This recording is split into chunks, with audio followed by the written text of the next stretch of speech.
From 1957, this is Walt Disney's Perry. Once in a springtime, deep in a forest, a little squirrel was born. Her name was Perri. Perri's home was in the hollow of an oak tree, whose top had long ago been torn away in a storm. The nest was softly lined with grass, and it was warm and dark. The baby squirrel enjoyed the warmth as she lay cuddled beside her brothers. At first, Perri did not even know that it was dark. Like many other newborn creatures, she could not see. Then one day, when her mother had gone from the nest for food, Perri opened her eyes and she could see. Through a small window in the back of the nest, sunlight appeared. Perri crawled over to the window and looked out for the first time on a bright world. She saw the earth and trees and a blue sky. She saw her mother picking brown seeds from a pine cone. She saw her father watching, sharp-eyed, from his nest in a pine. And then suddenly across the earth a shadow fell, a long, slinky shadow of the marten. The marten was not so large and fierce as other enemies, but he was more dangerous because he could climb a tree as well as any squirrel. "Save the babies quick," warned Perri's father, as the mother leaped for the hollow tree. "I'll head the fellow off." The father squirrel was quick, but he was not quick enough. The marten pounced. "How brave your father was," Perri's mother said. "He saved us this time, but the marten will be back. We must leave." One by one, she carried her children to the nest the father had left in the high branch of the pine tree. Perri was the last to be moved. "Let me climb to the nest myself," she begged. "Nonsense," her mother scolded. "A little thing like you. Don't think you are grown up because you've opened your eyes on the world." "It's a lovely world," Perri said, staring round her. "It is," the mother said. "Yes, it's a lovely world, but it's not an easy one. We will never see your father again." Perri had many neighbors in the pine tree nest. At the tip of the branch, a hummingbird's family raised hungry beaks for their seeds their mother brought. In a nearby oak, a raccoon was coaxing her brood down to the ground, and not far away, some young skunks were taking their first wobbly steps. "It's time you children learned to get about," Perri's mother said. How far away the ground looked when Perri made her first journey to the tip of the limb. But in a week she could run along the branch from her home to the hummingbird's nest. She could hang by her tail, too. Still, her mother said she was not old enough or strong enough to venture down to the ground. One evening, the frisky little adventurer pranced out to the hummingbird's nest and peered inside. She meant no harm, but the mother bird darted toward her with whirring wings. Perri felt herself falling. Down, down, down she fell to the soft, spongy earth. "So this is what falling feels like," Perri said, not at all alarmed. "I'll just explore a bit before I climb back up to the nest." She frisked and danced along the warm earth until she came to the bank of a swift stream. Perri had heard of this creek where all the grown-ups came to drink. "I'll have a sip of the cool water myself," she said. Just then a woodpecker called a sharp warning. "The marten!" Perri started for a tree, but the marten was close on her trail. What should she do? "Jump in the creek, you silly little squirrel," called a blue jay. "You can swim if you try. Martens can't." Perri plunged boldly into the swift water. The marten stood on the bank and watched her swim. Oh, how furious he was when he saw her reach the opposite bank. Perri was safe, but wet and forlorn. She longed to go home, but not for anything would she risk that journey alone. She was wondering what to do when a warning squirrel bark came to her ears. Close by, his great paw lifted to pounce, was a giant creature, more terrible than a marten. Perri leaped up a tree and sat trembling on a slippery branch. "I'll give that wildcat a chase," a voice said as a young boy squirrel swung down by his tail. "Watch me, I'm Poro." Perri was too frightened to watch. She closed her eyes shivering until she heard the hungry wildcat slink off. "He's gone," Poro called. "Come down and we'll make a feast." Proudly, he led the way to a hollow log half buried in pine needles. He showed Perri his store of pine cones and seeds. "Is this where you and your family live?" Perri asked in surprise. After all, the proper place for a home was in a tree. "Don't have a family. Can't be bothered with a nest," Poro answered. "At night, I just sleep on the branch of my pine tree." "Everybody has to have a home," said Perri. "I intend to build me one at once." But finding a place for a home was not easy. Perri discovered a hole in a nearby tree. But when she looked, an old bearded flying squirrel drove her away with a flick of his tail. She found a lovely rotted stump, but a family of woodpeckers lived inside. At last she found a hole in an aspen tree.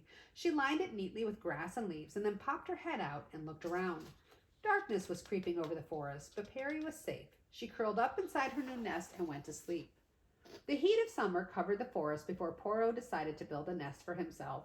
He threw a few twigs and bits of bark together and invited Perri and their bird neighbors to see his fine new home. The jay looked at it and screeched, "Ha ha! Even the magpie builds a better nest than that." Poro paid no attention. Up the tree he went and into the nest, and then he fell right through the bottom and tumbled back down to the ground. Even after the nest was mended, Poro was too venturesome to stay in it. On a midsummer's eve, when the moon was high, Perri looked out for her nest to see an owl perched on a limb. He was eyeing Poro, who had decided just then to get a drink of water. "Danger!" Perri called. The owl swooped down, and Poro barely had time to escape into the hollow log. There he stayed until the owl flew away. Perri and Poro frolicked and played together through the long summer days. They stored acorns and fresh pine cones in the hollow log, without exactly knowing why. They faintly remembered that their mothers had told them this was the thing to do. The flying squirrel was hoarding too, and grumpy old Scarface, the black squirrel. The birds began to talk of making journeys. Perri and Poro hardly listened. They danced about in the red and gold leaves, their little jaws bulging with nuts to store in the hollow log. Suddenly one evening, Perri was startled by a loud noise she had never heard before. Poro was leaning against an oak, just as surprised and frightened as she was. "Did you hear that? I wonder what it could be," said Poro. And then they heard the noise again. The jays and crows, the only birds left in the forest, fluttered and screamed. A light flashed, followed by a louder noise than before. Poro dashed for his hollow log, and Perri scrambled after him. There was another peal of thunder, and Perri saw her tree house, bright with flame. The fire spread, and all the animals began running from the smoke and flame. Smoke tickled Perri's nose, and she and Poro followed the other animals to the creek. They plunged into the water and swam on a floating log. A weasel and a raccoon were clinging to the log. The wildcat floated by. They paid no attention to the squirrels. Enemies and friends huddled together against the enemy of them all, fire. At last it began to rain. The fire died away, but all night Perri clung to the log in the creek. At dawn she crept to the land and her burnt-out nest. Poro's nest was gone too, and he refused to make another. The hollow log was good enough. But Perri was a neat housekeeper. With twigs and brown rustling autumn leaves, she bravely began to build again. The days grew short, the nights long and cold, and one morning Perri was awakened by Poro. "Come look," he called. "The beaver is making a dam.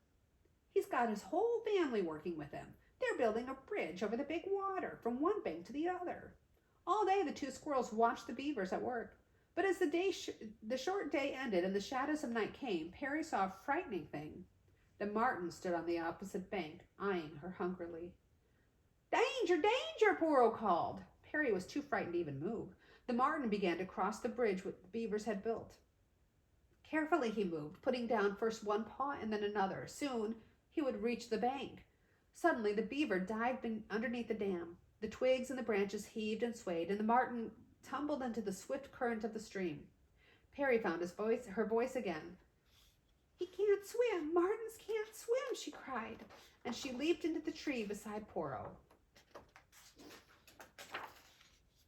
The squirrels raced from treetop to treetop, feeling the joy of being safe, but their delight lasted only a few days. One morning, Perri woke to see fat white flakes falling softly in front of the door. The whole forest was white, piled high with snow. The only creatures she could see stirring were the rabbits and the deer. Will the world stay like this? Perri wondered. She called Poro, but he did not answer. She was too sleepy to go down and find him. Later, she said to herself, "I'll just take a little nap." And she rolled up with her tail and slept. Through the long winter, Perri slept, or woke drowsily to eat and sleep again. Sometimes she dreamed that she was frisking in the trees with Poro. Poro was asleep too, in his hollow log, and so were the raccoons and skunks and badgers. All winter they slept, while the rabbits and the deer ran swiftly over the silent snow. There came the day when the sound of the bird song filled the forest. Perri opened her eyes, yawned, and looked out. The snow was almost gone, and here and there were green little things sprouting. The sun was warm. It was spring. She heard a call. Poro's voice. There he was, hanging by his tail from the limb of the pine tree. With a leap and a bound, Perri was in the treetop. Poro raced after her. From branch to branch and tree to tree, she darted to the edge of the creek. Across the water, all green and gold in the spring sunlight, was the home of her childhood. She danced across the beaver's bridge, running straight to the tree where she was born. Her family was no longer there, but it didn't seem to matter. Perri was grown up now, and Poro was with her. They found a store of nuts, which Perri's mother had left behind, and they both ate hungrily. We must get busy at once to build a nest, Perri said. Whatever for? Poro asked. Whatever for? Perri scolded happily. For babies, of course. I shall take this hollow tree, I'll line it with grass and leaves to keep the children warm. Poro folded his paws across his chest. Build away, Perri. I'll keep the intruders away. He looked around at the greening earth as if he owned it. It's a lovely world, he said. Yes, it's a lovely world, but it's not an easy one, Perri answered, just as her mother had a long time ago. The end.